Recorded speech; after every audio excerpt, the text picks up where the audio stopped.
हरे राम राम राम हरे हरे, हरे कृष्ण कृष्ण कृष्ण हरे हरे, हरे राम राम राम हरे हरे, हरे कृष्ण कृष्ण कृष्ण हरे हरे, हरे राम राम राम हरे हरे, हरे कृष्ण कृष्ण कृष्ण हरे हरे। राजाधिराज प्रभु रामचंद्र महाराज की जय। सद्गुरु श्री समर्थ रामदास स्वामी महाराज की जय। सद्गुरु श्री स्वामी समर्थ महाराज की जय। सद्गुरु श्री ब्रह्म चैतन्य गोंदवलेकर महाराज की जय। जय जय रघुवीर समर्थ। गणेश शारदा चैव सद्गुरु सज्जनस्तथा आराध्य दैवतं गुह्यं सर्वं मे रघुनन्दना। गुरुर्ब्रह्मा गुरुर्विष्णु गुरुर्देवो महेश्वरः, गुरुः साक्षात् परब्रह्म तस्मै श्री गुरवे नमः। सुखासारिखे पूर्ण वैराग्य जाचे, वसिष्ठा परी ज्ञान योगेश्वराचे, कविवान विकास सारिका मान्यसा, नमस्कार माझा सद्गुरु रामदासा। मला वाटते अंतरित्वा वसावे, तुझ्या दासबोधासी त्वाबोध व्हावे, अपत्या परी पाववी प्रेम ग्रासा, महाराज या सद्गुरु रामदासा। राजाधिराज प्रभु रामचंद्र महाराज की जय। सद्गुरु श्री समर्थ रामदास स्वामी महाराज की जय। सद्गुरु श्री स्वामी समर्थ महाराज की जय।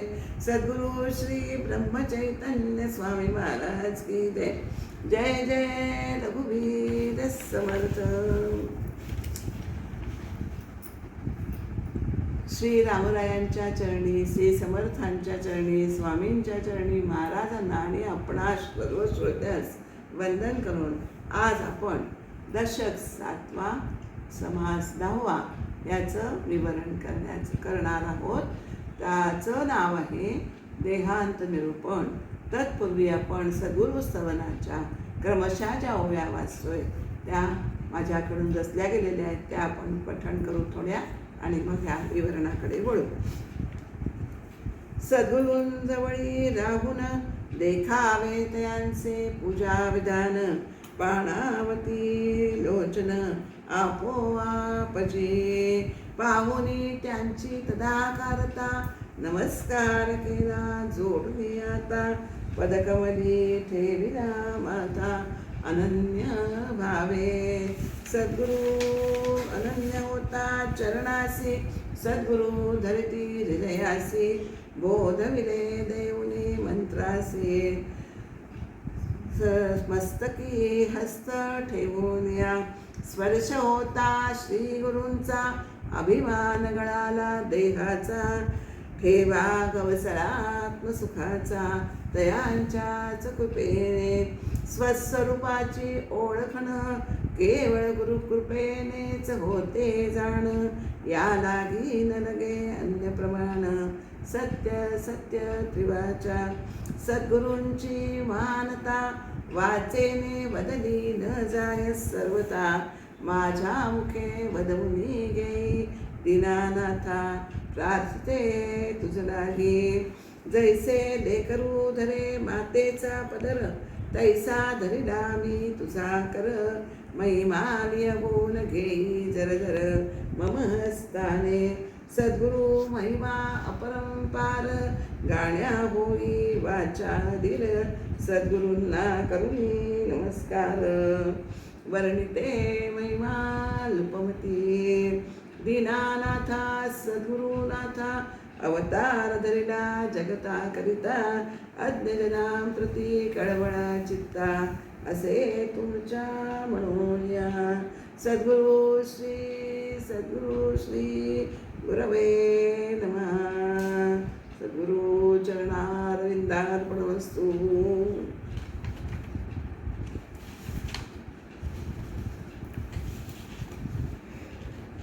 सशक 7वा, समास 10वा, समास सशक 7 समास 1 यामधीलही ओव्या 12 ते 18 मध्येच सद्गुरू महिमा वर्णन केलेला आहे. आणि या देहांत निरूपण हा 10वा जो समास आहे त्याच्यामध्ये आपल्याला सद्गुरू सवनाच्या ओव्या या पुढे आपल्याला आलेल्या आहेत. यावरून सद्गुरूंचा महिमा हा किती आहे आणि सद्गुरू भजन केल्याशिवाय आपल्याला या परमार्थ मार्गात गती नाही. सद्गुरूंची भक्ती करायला पाहिजे असं आपल्याला या समासातनं आपल्याला पुढे कळणार आहे. आणि ते सद्गुरू स्तवन माझ्याकडनं जे रचलं गेलं आहे त्याच्यामध्ये सुद्धा हा आशय आहे की सद्गुरूंच्या चरणी तुम्ही कायम सदा लीन राहा, अनन्य राहा, तर ते तुम्हाला हृदयाशी धरून तुम्हाला मंत्र देऊन पोचवणार आहेत. आणि त्यामुळे आपला देहाभिमान आहे तो आपोआप कमी होणार आहे. म्हणजेच देहबुद्धी आपली जळून जाणार आहे ती केवळ सद्गुरूंच्या कृपेने आणि आत्मबुद्धी उदयास येणार आहे त्यांच्या कृपेने. असो, आपल्याला देहांत निरूपण हा विषय असा आहे.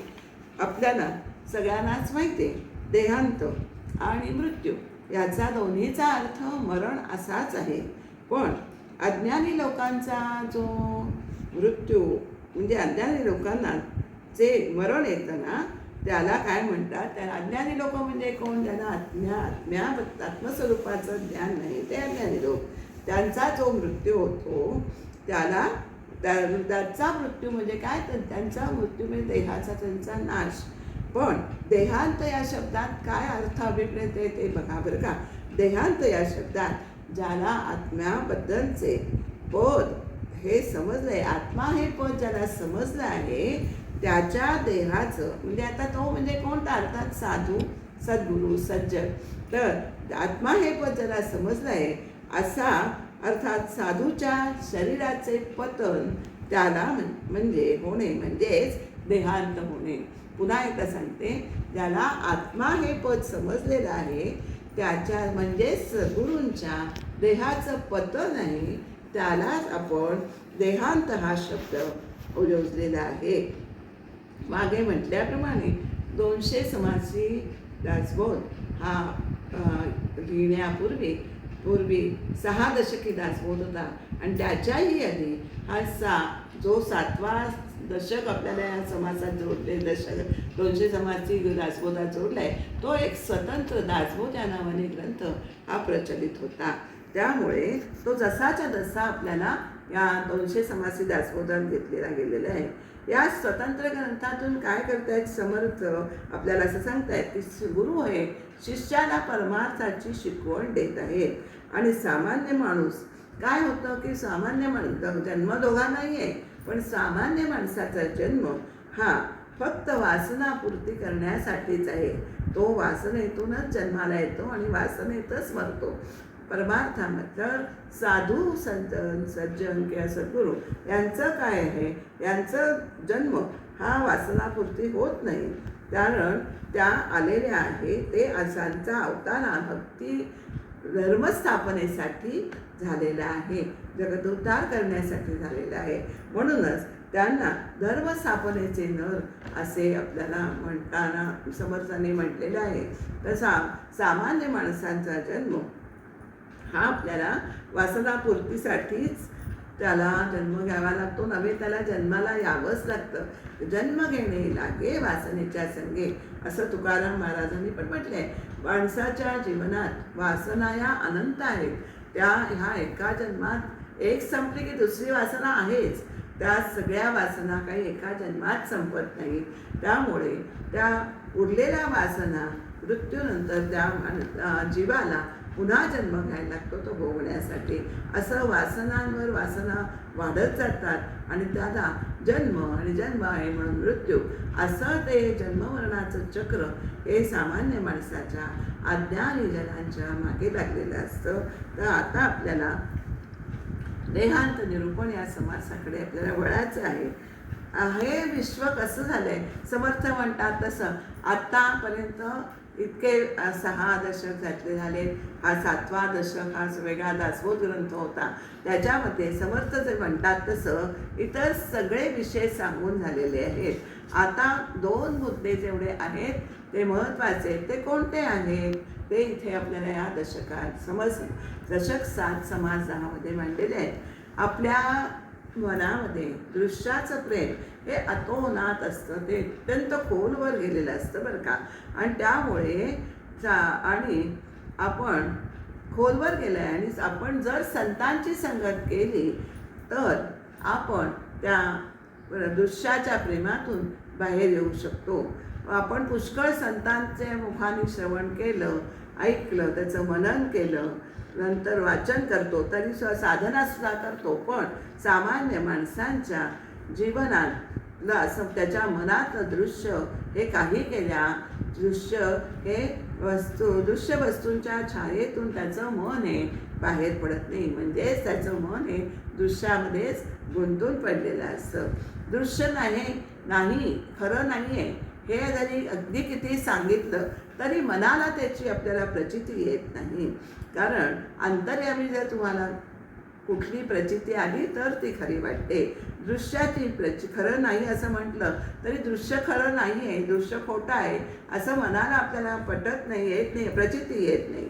तर आणि आपलं ध्येय काय आहे की स्वस्वरूपाचे दर्शन हे आपलं ध्येय आहे. आणि आपलं स्वस्वरूप हे कसं आहे तर अत्यंत सूक्ष्म आहे बरं का. आणि त्याची धारणा करण्यासाठी आपल्याला आपलं मनही अत्यंत सूक्ष्म करायला लागतं. आणि सूक्ष्म आणि दृश्य हे अत्यंत स्थूल आहे. त्यामुळे आपलं मन त्याच्याशी तदाकार होतं, त्यामुळे आपलं मनही तितकंच स्थूल होतं. आणि त्यामुळे होतं काय, दृश्य अत्यंत स्थूल असल्याने आपल्याला तेच खरेपणाने खरं वाटतं. दृश्य स्थूल आहे, खोटं आहे, तरी सुद्धा ते आपल्या मनात खरेपणाने ठसतं.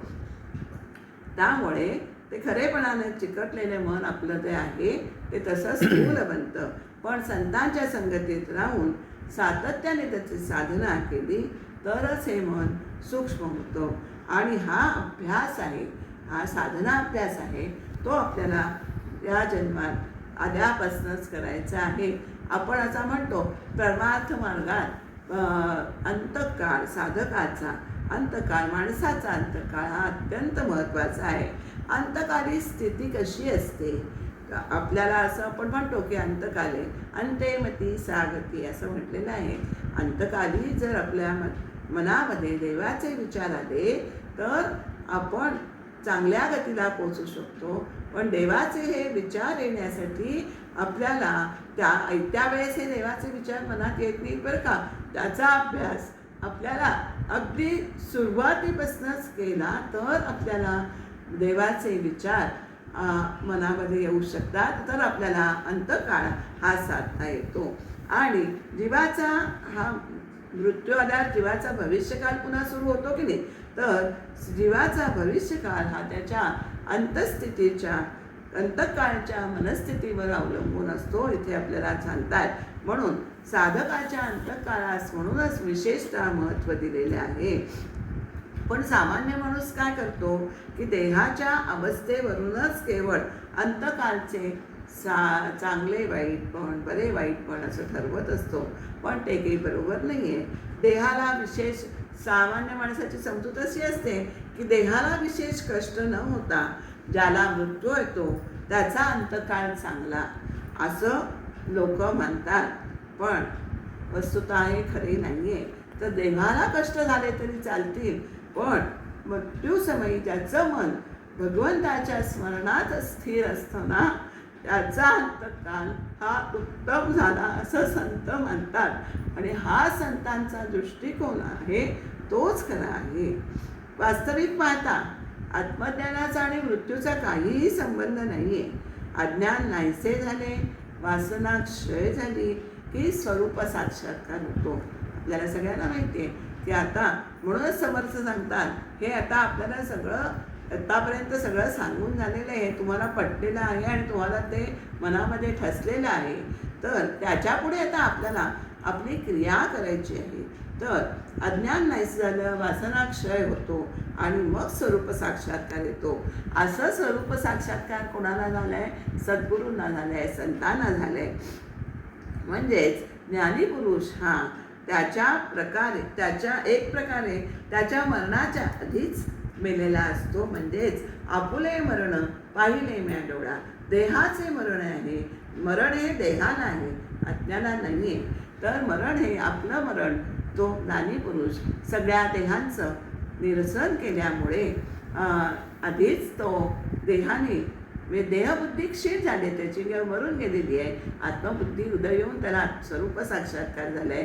म्हणजेच त्याचं देहाचं मरण, तो आपले मरण पाहिले मी डोळ्या, ही स्थिती त्याला अनुभवता येते. आणि मग ही स्थिती त्याला ज्ञानसंपन्न तो झालेला आहे.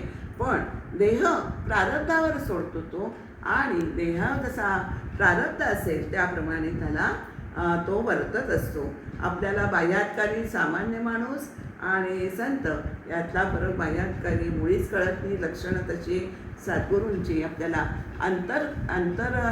जो अंतर्निष्ठ आहे त्यालाच ज्ञानीपुरुषांची लक्षणं समजून येतात आपल्याला. तो देह प्रारब्धानुसार त्याचा देह वर्तत असतो. परंतु मग तो देह कसा असेल, प्रारब्धाचा कसा योग असेल, तो त्याप्रमाणे देहाला भोग आले तरी तो आनंदाने बघतो. प्रारब्धाची गती देहापर्यंतच असते, आत्म्यापर्यंत त्याची गती धावतच नाही. त्यामुळे तो जिवंतपणेच ब्रह्मस्वरूप झालेला असतो. त्यामुळे देह पडताना त्याच्या देहाची अवस्था कशी असू दे, तो कुठेही असू दे, जंगलात असू दे, कुठेही असू दे, स्मशानात असू दे, त्याच्या देहाची अवस्था कशी असू दे, तरी त्याला त्याची अजिबात तमा नसते. कारण तो मुळातच ब्रह्मस्वरूप झालेला असतो, त्याला विधिलिखित नसतो. आणि असं शास्त्रामध्ये सांगितलेलं आहे. आता हे सगळा विषय पुढे येणारच आहे की मृत्यू उत्तरायणात यावा. उत्तरायणात आलं की माणूस परत मागे येत नाही. तर त्याच्यासाठी उत्तरायण हवं, नंतर दिवस हवा, नंतर घरात अग्नी, असा बराच आहे. पौर्णिमा आहे, अमावास आहे, दिवस आहे, रात्र आहे. ह्याचा विचार आपण संत सज्जन करताना दिसत नाही. त्यांचा देह हा कधी फक्तपणाचा शिल्लक असतो. त्यांचा मृत्यू हा आधी एक प्रकारे आधीच झालेला असतो. आपण आता बघितलं तर संत देहात राहतो, पण ह्या सगळे देहाचे प्रारब्धाचे भोग त्याचा विटाळही त्याला होत नाही. आणि ही जी गूढ अवस्था आहे, मृत्यू हे गूढ आहे. आपल्याला सगळ्यांना माहिती आहे. मृत्यू होतो म्हणजे काय, आणि जन्म आणि मृत्यू हे चक्र आपण थोडंसं ते बघूया आणि मग ह्या पुढच्या समासाकडे जाऊया. संतांच्या संगतीत आपण राहिलो, साधना घडली, तर त्यांच्या मुखाने श्रवण केलं, त्याने सांगितलेलं साधन केलं तर आपल्याला आत्मसाक्षात्कार होतो. त्यामुळे संतांची संगती ही आपल्याला, संतांची संगती देई देवा, नको हेवा दावा कुणाचाही, असं एक अभकातले पद आहे. संतांची संगती देई मज देवा, नको हेवा दावा कोणाचाही, सदा माझे राहो तुझ्यावरी प्रेम, चुकोने दिले दर्शनाचा सदा माझे राहो. असं सद्गुरूंवर प्रेम पाहिजे. हा अभंग गुरुवर्य श्री अण्णा काळे यांचा आहे बरं का. खूप सुंदर अभंग आहेत. नरहरी म्हणे या नावाने हे अभंग आहेत. तर आपल्याला जन्म आणि मृत्यू होतो म्हणजे काय, मुळात हे दृश्य म्हणजे काय आहे. हे दृश्य म्हणजे दृश्य विश्व कशाने तयार झालेलं आहे. हे दृश्य इंद्रिय गोचर आणि जड जगत आणि अदृश्य अतिंद्रिय असे चैतन्य या दोन्ही व्यक्त आणि अव्यक्तांचा मिलाप म्हणजे हे जगत आहे बरं का. आणि जीव जेव्हा अव्यक्तातून व्यक्तात येतो म्हणजेच या जगतात येतो, तेव्हा जन्म झाला, त्याची उत्पत्ती झाली असे म्हणतात. तिथे तो काही काळ राहतो आणि म्हणजेच ही स्थिती म्हणजे उत्पत्ती झाली, मग काही काळ राहण्याला स्थिती म्हणायचं. आणि पुन्हा व्यक्त जगतातून तो अव्यक्ताकडे पुन्हा जातो. म्हणजेच अव्यक्तात जाणं म्हणजे हा मृत्यू. असं जन्म, उत्पत्ती, स्थिती आणि लय, त्याला लय म्हणतात. आणि हा म्हणजे अव्यक्तात पुन्हा जातो म्हणजे मृत्यू. असं हे जन्ममरणाचं चक्र आहे ना, ते अगदी अव्याहत चालू आहे. तर सगळ्यांना म्हणजे काय होतं, मृत्यूच्या मार्गाने जन्माला येतो तो अव्यक्तातून येतो आणि मृत्यूच्या मार्गाने पुन्हा तो अव्यक्तात जातो. असं हे जन्म मृत्यूचे चक्र आहे. मृत्यू विषयावरच दासबोध ग्रंथामध्ये 4 समाज समर्थाने लिहिलेले आहेत. त्या सगळ्याचा जर आपण अभ्यास केला ना, तर समर्थ आपली इतकी तयारी करून घेतात की मृत्यू सगळ्या सामान्य माणसाला मृत्यूचे सर्वात मोठे भय आहे. पण जर आपली समर्थ इतकी तयारी करून घेत आहेत की तुम्ही त्या तयारीप्रमाणे तुम्ही तयार झालात, तर तुम्ही मृत्यूला सोहळा समजा. त्यांना तुम्ही अव्यक्तात पुन्हा जिथनं आलंय तिथे जातात. म्हणजे तुम्ही त्या पदाशी पुन्हा जातात. म्हणजे तो सोहळा तुम्ही त्या समर्थांनी सांगितलेल्या समासातून ते ज्ञान दिलंय त्याचं आचरण केलं तर आपल्याला नक्कीच मृत्यूला परमसखा मानाल. यात समर्थांना अजिबात शंका नाहीये. तुम्ही त्याला हसतमुखाने सामोरे जाऊन स्वागत कराल इतकी समर्थांनी तयारी त्यांच्या शिष्यांची, साधकांची करून घेतलेली आहे. तर त्यामुळे आपल्याला हे जन्ममृत्यूचे चक्र आहे ते आपल्याला भेदायचं असेल तर आपल्याला सद्गुरू संगती, सज्जन संगती दे राम, असं समर्थांनी रामाजवळ मागितलं आहे मागणं. असं हा मृत्यूचा विषय हा जरा आपल्याला गूढ वाटतो, त्याविषयीच आज निरूपण आहे. आणि ही मृत्यूबद्दलची भीती जी आहे ती मनातून आपल्याला काढून टाकायची आहे. कारण परमसखा आपल्याला समर्थ म्हणतात तसं की मृत्यूला आपल्याला परमसखा त्याच्या म्हणजे शेवटी काल आहे. कालाय तस्मिन् आपण कालाला नमस्कार मनोमय, तो त्याचंच स्वरूप काळ हे सुद्धा परमात्म्याचंच रूप आहे बरं का.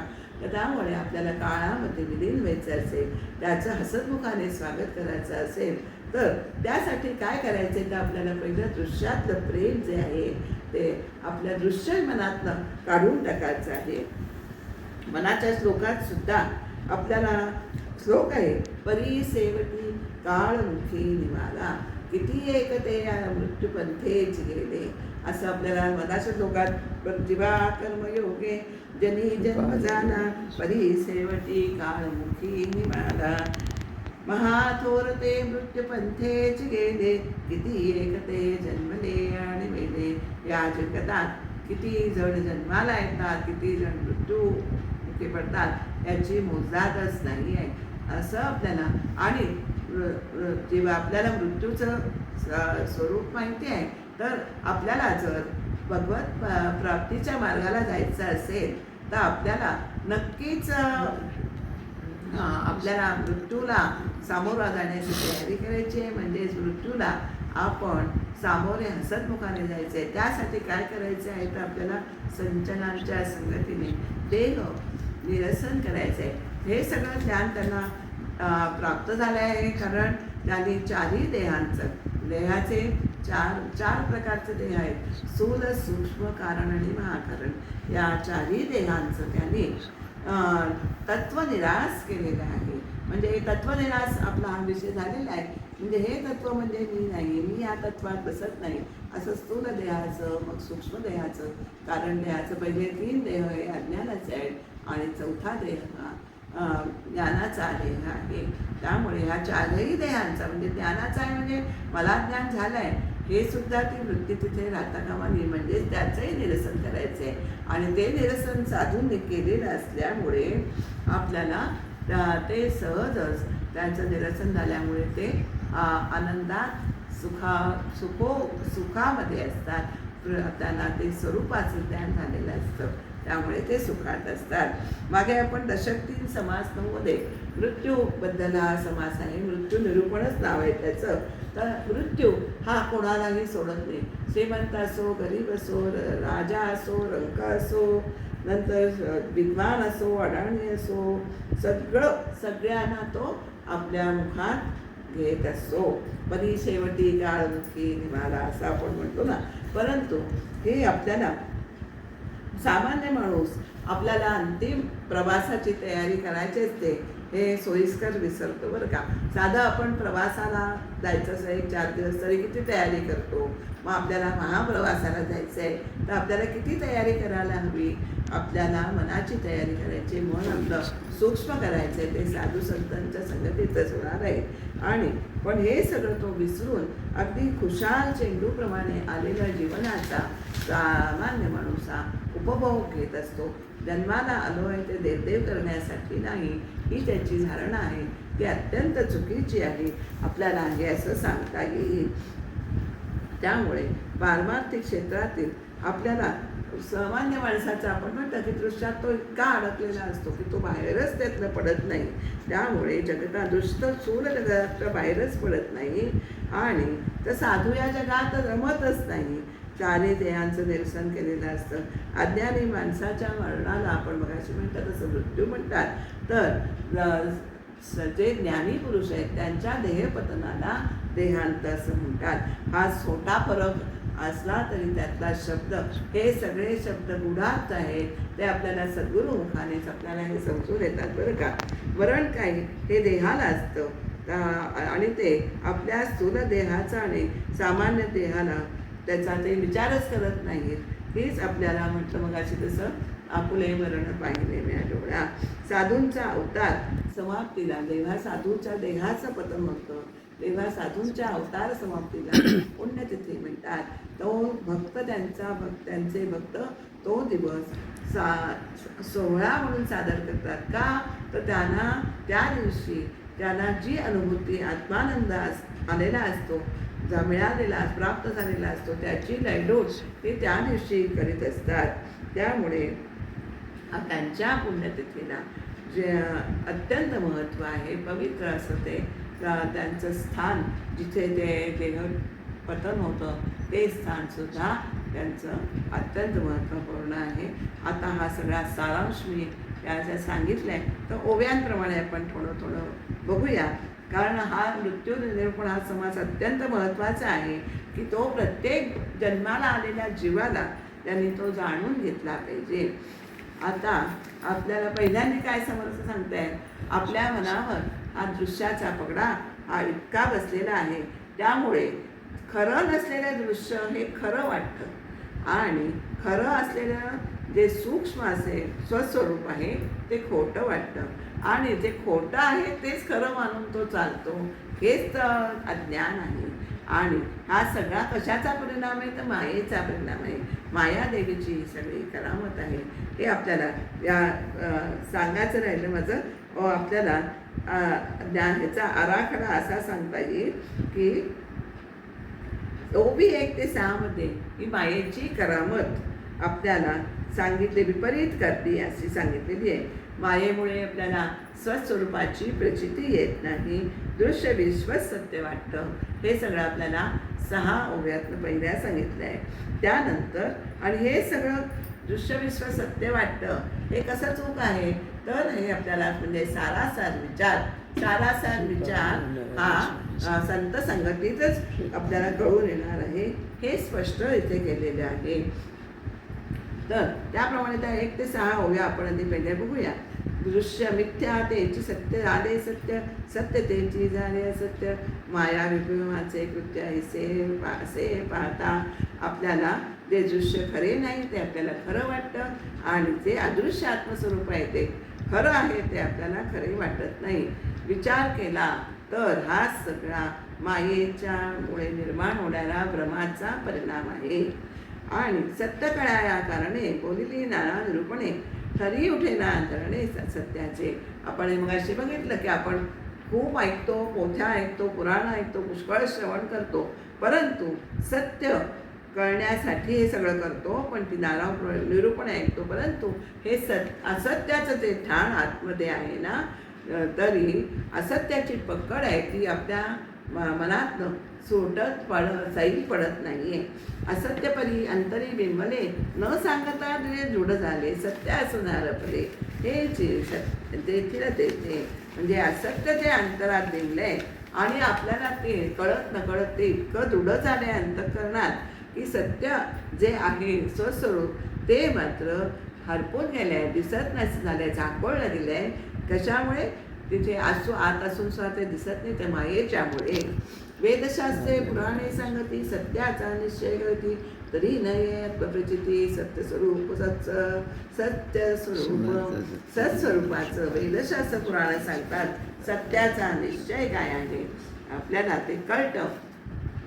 अनेक प्रकारचे विवेचन करून सत्याचे उलगडा त्यांनी केलेला आहे वेदशास्त्रांनी, परंतु ते सत्य काय झालं झाकलं गेलेलं आहे. त्यामुळे सत्य असून आच्छादले, ते झाकलेले गेलेले आहे, पण त्याची स्वच्छ स्वरूपाची आपल्याला स्वतःला साक्षात प्रचिती येत नाही का, तर ते झाकोळलं गेले. सत्य असून आच्छादले, मिथ्या नसून सत्य झाले. ऐसे विपरीत वर्तले देखता देखता, बघता बघता काय झालं, ते सत्य आहे ते झाकलं गेले आणि मिथ्या नसून सुद्धा ते सत्य झालेले आहे. म्हणजे त्याला मिथ्या असून त्याला सत्यत्व प्राप्त झालेले आहे. त्यामुळे काय झालं, ऐसे विपरीत वर्तले, विपरीत प्रकार पाहता पाहता घडून गेले. ऐसी ही मायेची करणी कळो आली तत्क्षणी.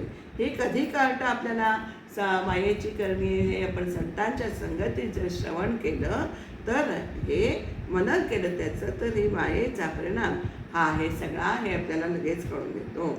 मागा झाले निरूपण देखील आपण असे आपण तेणे बाणले गुण परमार्थाची. आतापर्यंत परमार्थाला सांगितलेलं इतके 6 दशक सांगून दिले, 70 समास सांगून दिलेला शेवटचा समास आहे. तसं आतापर्यंत साधकाला सांगितलेल्या परमार्थाने साधकाला आत्मज्ञान झालं असेल असं समर्थ म्हणतायत बरं का. धरून चालण्यासारखं नाही, आपल्याला पण शब्दाने का विना आपल्याला आत्मज्ञान झालेलं आहे असं म्हणायला हरकत नाही आहे. जो जीव जेव्हा परमात्म स्वरूपाशी तदाकार होतो ना, तेव्हा साधकाचे चित्त हे चैतन्यमय होते.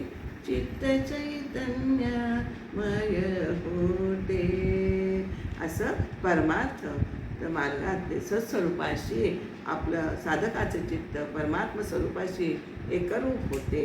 त्यामुळे जेव्हा असं होतं तेव्हा तो अत्यंत समाधान, पूर्ण समाधान त्याला प्राप्त होतं. काही मिळवाचंच त्याला शिल्लक राहत नाही. अंतिम ध्येय जे आहे परमात्म स्वरूपाचे दर्शन, हे आपलं ध्येय आहे, ते त्याचं पूर्ण होतं. आणि मग काय होतं, तो समाधानी म्हणतो आणि मग त्याचा देह आता पुन्हा प्रारब्धाच्या गतीप्रमाणे वागायला लागतो, जगतो. आणि त्याच गतीने प्रारब्धाच्या गतीनेच त्याला अंतकाल येतो. तो कसा कोठे आला ते देखील प्रारब्धावरच अवलंबून असतो. आपण म्हणतो ना, जन्म आणि मृत्यूचं स्थळ हे कुठेही आपल्याला सांगता येत नाही. कोणाचा मृत्यू कुठे होईल, कोणाचा जन्म. अगदी आपण म्हटलो की इथे आपण डिलिव्हरीसाठी नाव घातले बाळपणासाठी, पण ज्यावेळेस ती तिकडे जाते तिथेच पोट दुखून तिथे बाळ जन्माला घालते. म्हणजे जन्म मृत्यूचं ठिकाण सांगायचं काय तात्पर्य, की आपल्या हातात नाही आहे. आणि ज्ञानी पुरुष कसाही असला तरी त्याचा अभंग असमाधाने अभंग असतं. हे काही ओव्यातनं आपल्याला पुढे सांगितलेले. 7 ते 11 यामध्ये सत्संगाने आत्मज्ञान झाल्यावर साधू आणि सामान्य यातला फरक आपल्याला लक्षात येतो. काय आहे फरक? त्याच्या सामान्य माणसाच्या मृत्यूबद्दलच्या कल्पना मग अशी मी थोडासा तुम्हाला उलगडा केलेला आहे, तर आता ओवीनुसार आता येणार आहे, त्यामुळे आणखीन स्पष्ट होईल. केलेलं आहे त्याचे खंडन केले आणि मग पुढे 13 ते 23 हे केलेले आहे खंडन. आणि 24 ते 32 साधूचा अंतकाळ आणि लोकांचे समजुती कशा असतात त्याच्या अंतकालाबद्दलच्या ह्याचं विवरण आलेलं आहे. साधूचा फक्त आपल्याला त्यात आपण बघूया आणि त्याप्रमाणे बघूया. मागा झाले निरूपण देखील आपण असे आपण तेणे बाणली कोण परमार्थाची श्रीराम. आपल्याला समर्थ या ग्रंथामध्ये आत्मज्ञानाचे सुसूत्र विवरण केलेलं आहे. त्यामुळे साधकाला स्वस्वरूपाचे ज्ञान झालेच असले पाहिजे असं समर्थ ठामपणे म्हणतायत. त्याच्या अंगी परमार्थाची खूण ही बांधलेली असणारच. तेणे समाधान झाले, चित्त चैतन्य मिळाले, निज स्वरूप ओळखले, निज वस्तुसी काय श्रीराम. स्वस्वरूपामुळे आपल्याला मनाचे समाधान प्राप्त होते, चित्त हे चैतन्याशी समरस होऊन जाते. आणि मग हे असं झाल्यानंतर खरा मी कोण आहे म्हणजे हे त्याला ब्रह्मस्वरूप कळल्याने ब्रह्मस्वरूप हे त्याला ओळखता येते, निजवस्तूशी त्याला ओळखता येते. निजस्वरूप ओळखल्यावर तुम्हाला निजवस्तूही ओळखता येते. प्रारब्धी टाकला देहो, बोधे पिटला संदेहो. ज्ञानी पुरुष काय करतो, प्रारब्धावर आपला देह टाकतो, सोडतो आणि आत्मज्ञानाने त्याचे सगळे संशय हे नाहीसे होतात. आणि मग ते देहाचे एकदा खोटेपण कळलं की ज्ञानी पुरुष हा अनासक्त आणि उदासीन असतो. त्यामुळे कळलेलं आहे त्याला की त्यामुळे देहाबद्दल तो अनासक्त असतो. मग त्याचा देह आज पडला काय आणि उद्या पडला काय त्याला काहीच सुखदुःख नसतं. आताची पडो अथवा राहो मिथ्या कळीवर. तुकाराम महाराज पण म्हणतात ना, तुकाराम महाराज आठवत नाही मला, देह जाओ अथवा राहो पांडुरंगी दृढ भाव. देह जाओ अथवा राहो असं आपल्याला संतांच्या अभंगातही आपल्याला उल्लेख आलेले आहेत. असे देह असो दे किंवा नसू दे, दृढ जो आपला जो भाव आहे तो पांडुरंगी ठेवायचा आहे. ज्ञानियांचे ते शरीर जे मिथ्यत्वे निराकार, जेथे पडे तेची सार पुण्यभूमी. ज्ञानी पुरुषाला आता हाच विषय सारखा आहे. ज्ञानी पुरुषाला शरीर असत्यपणे भासते म्हणून त्याच्या मनाला विकार, मिथ्यत्वे निर्विकार म्हणून त्याला विकार, त्याला कोणतेही ते देहाचे विकार आहेत ते त्याला नक्कीच ते बांधत नसतात. आणि प्रारब्ध योगाने त्याचं शरीर मगाशी म्हणतात तसं जिथे पडतं तेथे ती पुण्यभूमी होऊन जाते. म्हणजे ज्ञानी पुरुषाचं शरीर जिथे पडतं ती पुण्यभूमी होते. आपण मगाशी विषय बघितलाय. साधू दर्शने पावन तीर्थ, पुरती त्यांचे मनोरथ, साधू न येता जिणे व्रत तया पुण्यक्षेत्रासी. सर आपल्याला खरे जिथे संत राहतात त्या ठिकाणी ते पुण्यक्षेत्र होतं.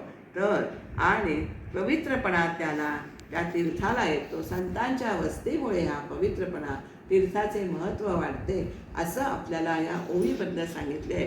जर साधू संत जर तीर्थामध्ये राहून राहिले नाहीत तर पुण्यक्षेत्रांना कोणीच विचारणार नाही आहे. म्हणजे सांगायचं तात्पर्य असं की साधू संतांच्या वास्तव्याने ही सगळी तीर्थ ही पुनीत होतात. पुण्यनदीचे तीर तेथे पडावे शरीर, हा इतर जणांचा विचार ना तू साधू तो नित्यमुक्त. साधू आता सामान्यांचं पण ते आपल्याला सांगतायत. पुण्य शरीर नदीच्या ठिकाणी आपला देह पडावा म्हणजे आपल्याला मुक्ती मिळेल असं सामान्य माणसाला वाटतं. हा आपला सामान्य लोकांचा विचार आहे असा आपल्याला इतर जणांचा म्हणजे सामान्य जणांचा विचार आहे. साधू नेहमी मुक्तपणाच्या अवस्थेतच असतो असं आपल्याला हे साधू तो नित्यमुक्त.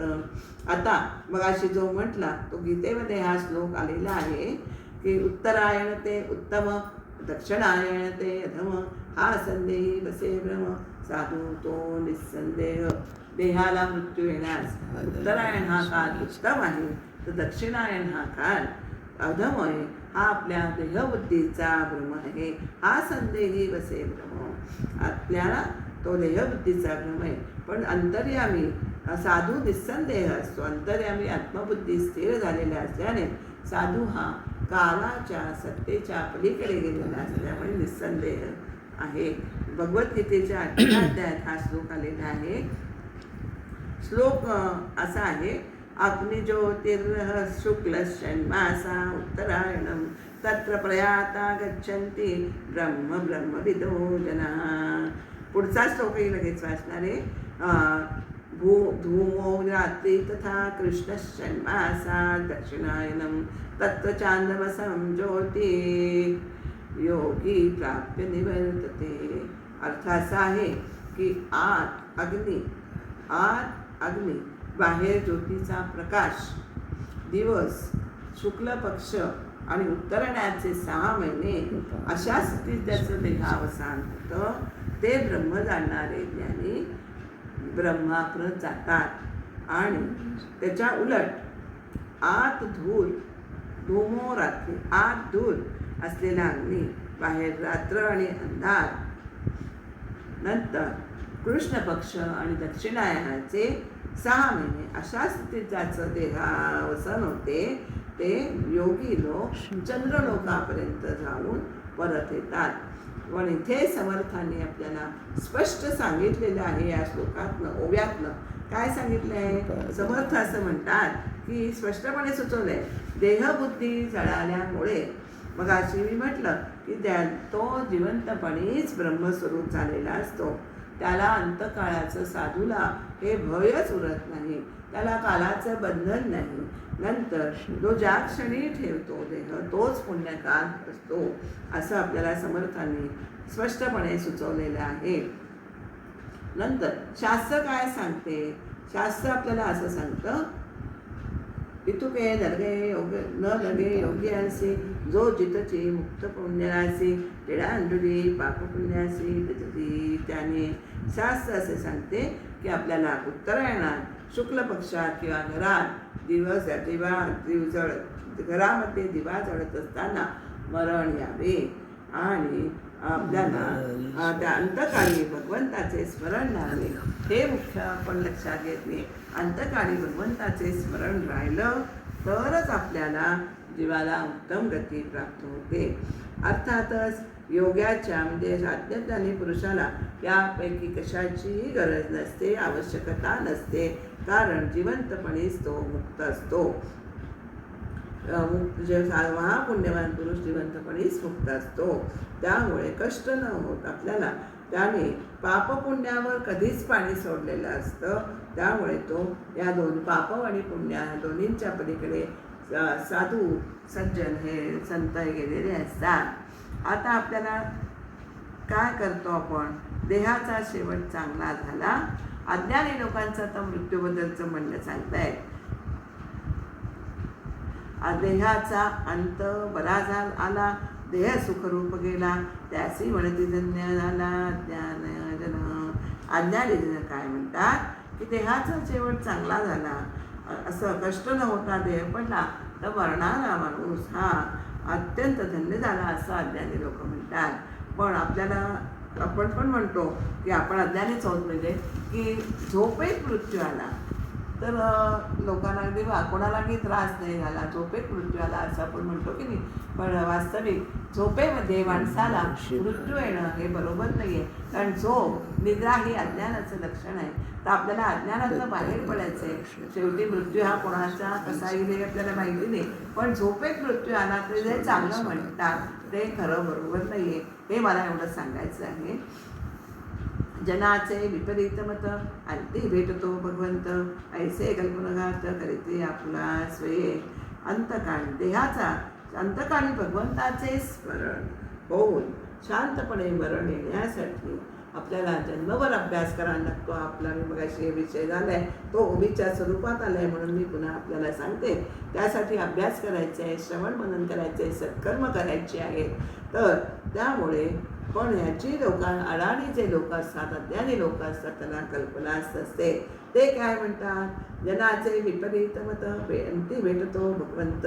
आपल्याला लोक असं म्हणतात की आपल्याला अंतकाळी भगवंताचे स्मरण केलं म्हणजे भगवंत भेटतो, असं अज्ञानी माणसाचे मत आहे. ते अत्यंत चुकीचे आहे, कारण आपलेच मत खरे समजून ते नुकसान मात्र करतात. फक्त अंतकाळी मत भगवंताचे स्मरण करायचे आहे का? तर नाही.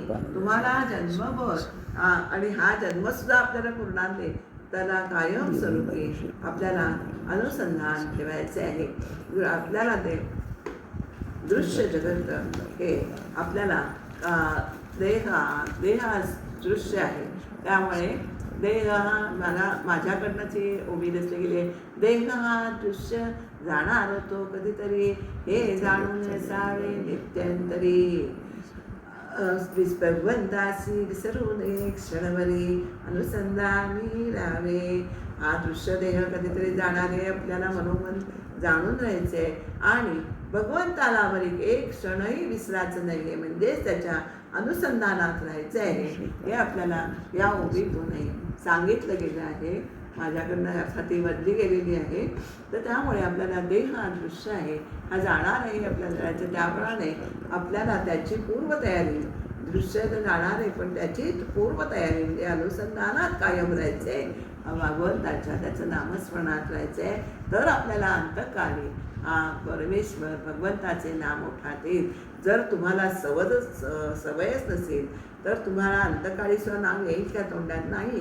प्रपंच ती वासरू आणि केरसुणीची गोष्ट सांगतात की नाही, दारामध्ये वासरू बांधलेलं असतं पण मरणाऱ्या बापाचा जीव त्या केरसुणीत अडकलेला असतो. म्हणजे किती दृश्यामध्ये गुंतलेला असतो माणूस. ही गोष्ट आहे बरं का, की तो सारखं सांगताय वा के म्हणजे वासरू केरसुणी खात आहे, वासरू केरसुणी खात आहे. लोकांना वाटते वा तो वासुदेव म्हणते, केशव म्हणते, त्याने बोलता येत म्हणून तो शॉर्ट फॉर्म मध्ये बोलतोय. थोडक्यात वासरू केरसुणी खात आहे हे तो म्हणत असतो. म्हणजे इतकं आपण दृश्यामध्ये आपलं मन लिप्त झालेलं असतं. मरणासमयी सुद्धा की वासरू केरसुणी खाते हे त्याच्या दृश्यातनं नजरेतनं सुटत नाही आणि तो ते बोलून दाखवतोय. पण आपल्याला वाटतं की तो वाकेचं भगवंताचंच नाव घेतोय, अशी ते गंमत आहे. म्हणजे तुम्ही जर सांगायचा मुद्दा असा की तुम्ही जन्मभर जर नाम घेण्याची सवय ठेवली तर अंतकाळी नाम आपल्या मुखात येणार आहे. तर जिता सार्थक नाही केले, व्यर्थ आयुष्य निघून गेले, मुळी धान्याची नाही वेद कैसे. आपण जर जिवंतपणे आपण कोणताच परमार्थ साधन करून आपल्या जन्माचं सार्थक केलं नाही तर तो आपला आयुष्य जर असंच निघून गेलं तर काय उपयोग आहे? ज्याप्रमाणे धान्य जर आपण पेरलंच नाही तर ते उगवेल कसं? त्याचप्रमाणे आपण जर काही सत्कर्म केलं नाही, भगवंताचं नाम घेतलं नाही तर आपलं सगळं आयुष्य हे अत्यंत संपूर्णपणे वाया जातं बरं का. जरी केले ईश्वर भजन तरीच होईल पावन, त्यांचे व्यवहारिता राशी माता लाभे. जर आपण ईश्वराचं भजन केलं तरच आपण भजन केलं म्हणजे ईश्वराची भक्ती केली तरच आपण पावन होतो, म्हणजे पवित्र होऊन जातो. आपल्याला आता उदाहरणातलं आपल्याला व्यवहारातलं उदाहरण सांगायचं म्हणजे जर आपण पैशाचा व्यवहार माणसाने आपल्या जवळ असलेल्या पैशाचा व्यवहार जर नीट केला तर त्याला भरपूर पैसा मिळतो. तसाच हा प्रकार आहे. तुम्ही जर भगवंताची भक्ती भरपूर केली. सांगायचं तात्पर्य असं की माणसाने जर जिवंतपणे ईश्वराची भक्ती केली तर तो पवित्र होऊन जातो आणि आपल्याला तो अंतकाळी चांगल्या स्थितीला त्याला मरण येतं. जर देहाच्या दृष्टीने त्याला जर भक्ती नाही केली तर जिवंतपणे तर देहाच्या दृष्टीने जरी त्याला मरण चांगलं झालं असलं तरी सुद्धा त्याला वाईट गतीला प्राप्त होतो असं आपल्याला सांगितलं आहे. म्हणून ईश्वर भक्ती करणं हे अत्यंत महत्त्वाचं आहे. म्हणूनच जिवंत असतानाच साधूने आपल्या जीवनाचं सार्थक करून घेतलेलं असतं, साक्षात्कार करून घेतलेला असतो. त्यामुळे अशा रीतीने त्याचं शरीर हे कारण भगवंताच्या कारणी लागतं म्हणून तो धन्य होय.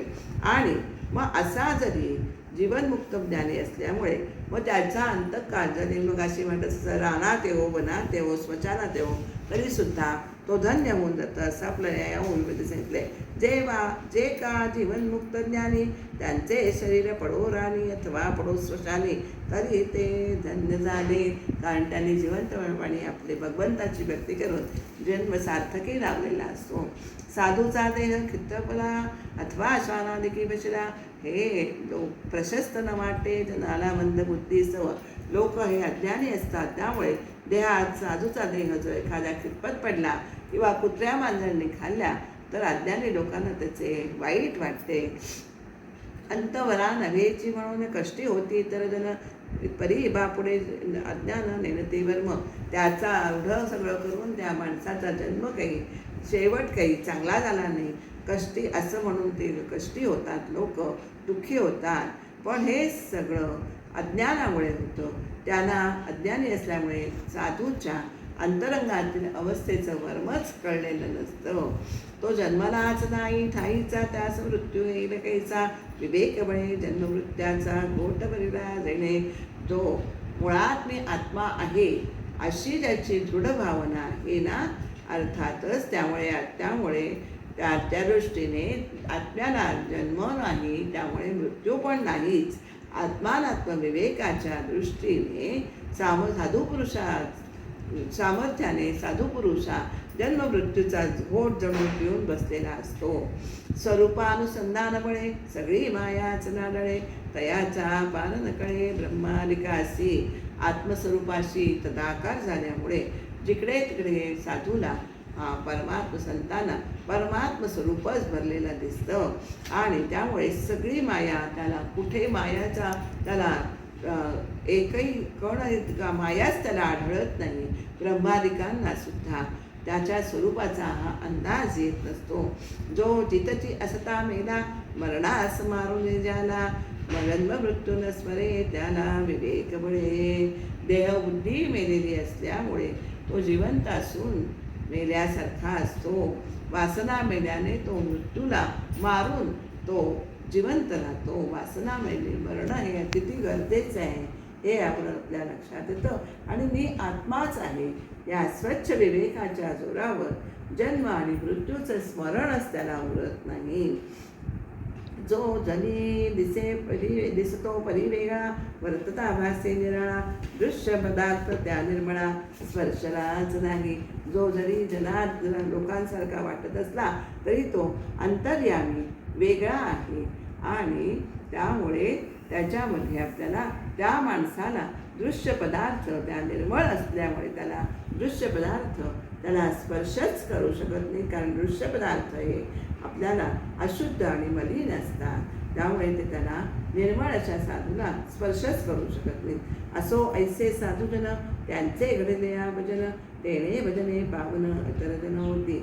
अशा प्रकारे हे साधूची मरणाबद्दलची धारणा आणि संतांच्या अज्ञानी लोकांची जन्मामरणाची धारणा हा अत्यंत दोन्हींच्या मध्ये फरक आहे. तो इथे त्याचं समर्थाने स्पष्टीकरण अगदी उत्तम रीतीने केलेलं आहे की साधूप्रमाणे आपल्याला व्हायचं आहे की आपल्या जीवनाचं हित करून घ्यायचं असेल, आत्मज्ञान करून घेणं हे गरजेचं आहे. परमार्थाची भक्ती आजीवन करायला पाहिजे हे लक्षात ठेवायचं. असो ऐसे साधूजन, असे हे साधूजन आहेत त्यांचं जर भजन आपल्याला घडलं तर आपण त्याच्या भक्तीने आपले सामान्य माणसेही उद्धरून जातात, तरुण जातात, पावन होतात. सद्गुरूचा जो अंकितचा साधक, तेने केला करावा विवेक, विवेक केलिया तर्क फुटे निरूपणे. सद्गुरू आपल्याला गुरुचा अष्टक आहे. जो साधूचा अंकित जीव झाला, ज्याचा भार असे निरंजनाला, नारायणाचा भ्रमदूर केला, विसरू कसा मी गुरुपादुकाना. आपण साधूंच्या अंकित होऊन राहायचंय म्हणजे आपला जो भ्रम आहे, दृश्यमायेचा तो नक्की विरून जाईल आणि आपल्याला सत्स्वरूपाचं ज्ञान होईल. तेव्हा आपण साधूच्या अंकित राहायचं आहे, आज्ञेत वागायचं आहे, त्यांच्याप्रमाणे आपण आत्मानात्म विवेक करायचा आहे. असं केल्यानंतरच जेव्हा आपण विवेक चालू सतत ठेवायचा तेव्हा तरच आपल्याला, जेव्हा आपण विचार दुसऱ्यांपुढे प्रकट करू तेव्हा नवीन नवीन विचार हे आपल्याला निरूपण करताना हे स्फुरत जातात बरं का. हे जी साधकांशी निरवणे सद्वैत प्रांजळ निरूपणे, तुमचे समाधानवाणे साधू जैसे. साधक जनांना इथे समर्थाने सूचना केलेली आहे की त्यांनी केवळ शुद्ध अद्वैताचं विवेचन प्रतिपादन करावं. आणि असं जर आपण केलं तर जो साधूला अनुभव आलाय ना, तो अनुभव येऊन त्यांना देखील तसाच अनुभव येईल. गुरुसम शिष्याचे अनुभव येता, गुरुसी वाटे अतिधन्यता. असं सद्गुरूचरणी विश्वासिता ठेवा गवसे आत्मसुखाचा या अत्यंत मार्मिक ओळी आहेत. आपल्याला गुरूंसारखा अनुभव यायला हवं असेल आणि तो आपल्याला अनुभव आला तर गुरूंना अत्यंत परमानंद होतो. आणि त्यामुळे आपल्याला लोकांना मार्गदर्शन करताना समाधान हे आपल्याला म्हणते. आता संतांना जो शरण गेला जो संतास शरण गेला तो संतची होऊन ठेला. इतर जनास उपेगाला कृपाळूपणे श्रीराम. जो संतांना शरण जातो आणि स्वतः संत पदास पोचतो, तोच म्हणजे संतांचा थोरपणा काय आहे हे ह्याच्यामध्ये आपल्याला सांगितलंय पुढच्या ओवीमध्ये. तर संतांना शरण जाऊन स्वतः संत जातो, तो संतपदाला पोचतो. मग तो दयावंत होऊन इतर जनास उपयोगाला म्हणजे तो मागच्या एका समासात आपण बघितलंय की ज्ञानी पुरुषांनी त्याला झालेलं आत्मज्ञान हे इतर जनांना द्यायचं आहे असा समर्थांचा आग्रह आहे. त्याप्रमाणे हा आपल्याला अनुभव संत त्याला अनुभव आल्यानंतर पोचल्यानंतर दयावंत होऊन तो इतर जणांना मार्गदर्शन करतो. संतांचं महिमान असं आहे की संतांच्या संगतीमध्ये आत्मज्ञान होते. ऐसे संतांचे महिमान संत संगे होते ज्ञान आत्मज्ञान होते. सत्संगाप्रते साधन आणिक नाही.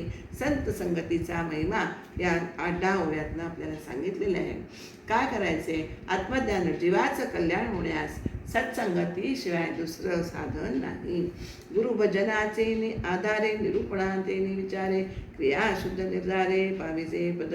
हे संतपद आपल्याला कधी प्राप्त होतं तर सद्गुरूंच्या भक्तीचा सतत आधार घ्यायचा आहे.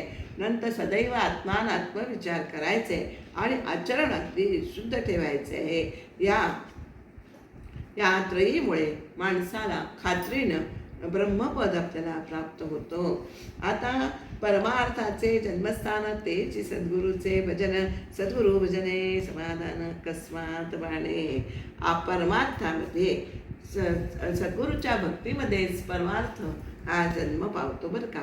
आणि सद्गुरूंच्या भक्तीनेच तो आपल्याला समाधानाचा परीत लाभ होतो. त्यामुळे सद्गुरू भजने समाधान अकस्मात बाणे. देह मिथ्या जाणून जीवे याचे सार्थकचे करावे. भजन पावे भावे संतोषावे चित्त सद्गुरूंचे. आपला देह हा खरा नाही हे अगदी मनापासून ओळखायचे आहे आणि त्याचं आपल्याला सार्थक करायचं आहे. कशाने सार्थक करायचे तर देवाच्या भजने भक्ती करून हे सार्थक करायचे. अत्यंत शुद्ध मनापासून भक्तीने आपल्याला सद्गुरूचे चित्त प्रसन्न करायचे आहे. सद्गुरूंची महती गायल्यानंतर अशा अर्थाची ओवी माझ्याकडे झालेली आहे. महिमा गायना ऐशी ही सद्गुरूंची महती. गाई नेमी अल्पमती सद्गुरू तोषती तेणे चित्ती. ऐसे गमतसे बदला. ही जी सद्गुरूंची महती आपण गातो ना की त्याने सद्गुरूंना प्रचंड समाधान अंतरात आनंदी होतात ते असंच मला वाटतं. आणि आपण हा सद्गुरूंचा महिमा गाऊन त्यांची भक्ती करून आपण स्वतःला धन्य करून घ्यायचे आहे. देह मिथ्या आहे हे जाणून जीवाने आपलं कल्याण साधायचं आहे, सार्थक करायचे. भजन पाहावे तोषवावे सद्गुरूंचे. त्यांची भक्ती करून त्यांचं सद्गुरूंचं चित्त हे प्रसन्न करून घ्यायचं आहे. शरणागताची वाहे चिंता तो एक सद्गुरू दाता. जैसे बालक वाढवे माता नाना यत्न करून. जसं बालकाला नाना प्रयत्न करून त्याची माता लहानाचा मोठा प्रयत्न करते तद्वत सद्गुरू शरण आलेल्या भक्तांना अनेक प्रकारे सांभाळून परमार्थामध्ये लहानाचा मोठा करतात. हे आपण लक्षात घ्यायचं आहे. त्याच्या अध्यात्माची वाढ करतात, त्याला ज्ञानाचा ज्ञानी करतात. म्हणजे शरणागताची सुद्धा सद्गुरू हा वाहत असतो. म्हणून सद्गुरूचे भजन जयासी घडे तोची धन्य. सद्गुरुविण समाधान अनेक नाही. म्हणून जो सद्गुरूंची भक्ती करून त्याच्यातनं घडते तो त्याचं जीवन धन्य आहे. आणि सद्गुरू वाचून समाधान मिळण्याचा अन्य मार्ग नाही. आता समर्थांनी या 10 ओव्यातनं काय सांगितलं आहे? आतापर्यंत आपण भरपूर विवेचन केलेले आहे असे समर्थ म्हणतात. अशा रीतीने परमार्थाचा सिद्धांत आणि व्यवहार स्पष्ट करणारे मग अशी म्हटलं तसं 70 समाज सांगून झाल्यावर आपल्याला समर्थ आता ग्रंथ सांगणे समर्थांना पुरे असं वाटलेलं आहे. या कारणाने ग्रंथ पूर्ण झाल्याची भाषा या समासाच्या शेवटी करतात आणि ते ह्या शब्दातलं आपल्याला कळते. सरली शब्दाची खटपट आला ग्रंथाचा शेवट, येथे सांगितले स्पष्ट सद्गुरु भजन. आता शब्दांची खटपट संपली, या ग्रंथाचा शेवट झाला आहे. या ग्रंथामध्ये सद्गुरूंची भक्ती करावी असं स्पष्ट रीतीने सांगितलेलं आहे. सद्गुरूंची भक्ती करावी सांगून झालेलं आहे. आता क्रिया शब्द संपलेले आहेत, शब्दांची खटपट संपली आहे, त्याचं मनन ते झालेलं आहे. आता क्रिया करण्याची वेळ आलेली आहे. म्हणजे आता जे ऐकलंय ते आचरणात आणायचंय असं आपल्याला या ह्याच्यातनं समासातनं या ओळीतनं समर्थांनी सांगितलेले आहे. सरली शब्दांची खटपट आला ग्रंथाचा शेवट असं इथे सांगितले. म्हणजे गुरुभजन आता शाब्दिक करणं आपल्याला उहापोह करणं आता इथे झालेलं आहे, ते सगळं संपलेलं आहे. तर क्रियेला महत्त्व द्यायचं आहे. म्हणजे आपल्याला त्याप्रमाणे क्रिया करायची आहे. सद्गुरू भजनापरते काही मोक्षदायक दुसरे नाही, जयासद म्हणे काही अवलौकावी गरज. ज्याला हे मान्य होत नाही, मोक्ष सद्गुरू भक्तीशिवाय दुसरं काही मोक्षदायक नाही असं ज्याला वाटतंय त्याने अवलौकावी गीता, कुठलीही गुरुगीता वाचा असं त्याने सांगितलेलं आहे. ज्यांना माझं म्हणणं पटत नाही आहे तर त्यांनी गुरुगीते हे शंकराने पार्वतीला उत्तम रीतीने सांगितले आहे. म्हणून अगदी मनापासून खऱ्या श्रद्धेने गुरुची चरण सेवा करावी. तुझी चरण सेवा पांडुरंगा, त्याचे आपल्याला चरण सेवा करायचे. सद्गुरूंचे पाद सेवन नित्य करावे भाव ठेवून. तर असं हे सद्गुरूंचं चरण सेवन आपल्याला पादन सेवन भक्ती करायची आहे. आपल्याला तो येथे जो ये ग्रंथीचा विवेक विमंचून पाहे साधक तयास सापडे निश्चित ज्ञानाचा. या ग्रंथामध्ये हा मगाशी म्हटलं तसं 7वा दशक हा आहे, तो स्वतंत्र ग्रंथ म्हणून होता. त्यामुळे त्यांनी असं दिलेलं आहे की ह्या ग्रंथामध्ये जे विचार मांडले त्याच्यावर साधक जो मनन करील त्याला असं आढळेल की आत्मज्ञानाचं हे निश्चित प्रतिपादन या ग्रंथामध्ये केलेलं आहे. आणि ह्याच्यामध्येचे अद्वैत ग्रंथ, अद्वैत वेदांत जो सांगितलेला आहे, तत्व सांगितले आहे, मग त्याची भाषा जरी प्राकृत असली तरी सुद्धा त्याला कमी देखू नये असं समर्थांनी म्हटलंय. जे ग्रंथी बोलिले अद्वैत तो म्हणू नये प्राकृत, सत्य जाणावा वेदांत अर्थविषयी. जोपर्यंत ग्रंथाचा अर्थ अद्वैत आहे ना तोपर्यंत ते तत्वज्ञान हे अगदी खरं आहे असंच समजा. प्राकृतात सांगितलं म्हणून त्याचं अद्वैत पण कमी होत नाही. आणि प्राकृते वेदांतकडे त्या पूर्वीच्या काळी लोक संस्कृतमध्येच ग्रंथ लिहायचे. त्याच्यावरती ह्या लोकांना तेच सांगता येते की ग्रंथ हा मराठीत असो न तर संस्कृतात असो अद्वैत तत्वज्ञान हे तेच आहे, हे तुम्ही लक्षात घ्या. आणि उलटं समर्थ सांगतात प्राकृतात लिहिलंय वेदांत समजण्यास, लिहिलेला वेदांत समजण्यास सोपा जाईल. शिवाय संस्कृत ग्रंथामध्ये तर तोच वेदांत प्रतिपादन केलेला आहे.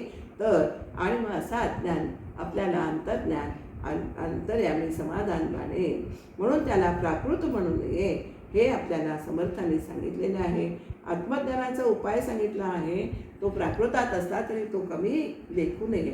जसं चिंपल्यामध्ये मोती असतो, पण शिंपल्याला आपण म्हणून ते मोती कोणी कमी लेखतं का, त्याला नाही लेखत. त्याचप्रमाणे नारळ जसं आतमध्ये खूप छान खोबरं असतं पण त्याला मूर्खाला त्याची किंमत नसते. असू दे. आता ज्याप्रमाणे हे बोलणं जे सांगितलं आहे ते ज्याच्या त्याच्या अधिकाराप्रमाणे घ्या आणि आपल्या त्याप्रमाणे कळून ब्रह्मस्वरूप कळून घ्या. म्हणून वेदाने तिथे हार मानली आहे, तिथे भाषेचे चातुर्य आपल्याला तिथे उपयोगी पडत नाही. आरंभापासून शेवटापर्यंत परब्रह्म शब्दांच्या हे आवाक्याबाहेर असतं, हेच खरं आहे. हे आता आपण या ग्रंथातून समजत जायचं आहे. आज मृत्यूनिरूपण हा अत्यंत महत्त्वाचा आणि गहन विषय माझ्याकडनं समर्थपणे निरूपण झालेलं आहे. झालेली निरूपण सेवा समर्थ चरणी अर्पण करते. श्रीराम समर्थ, श्रीराम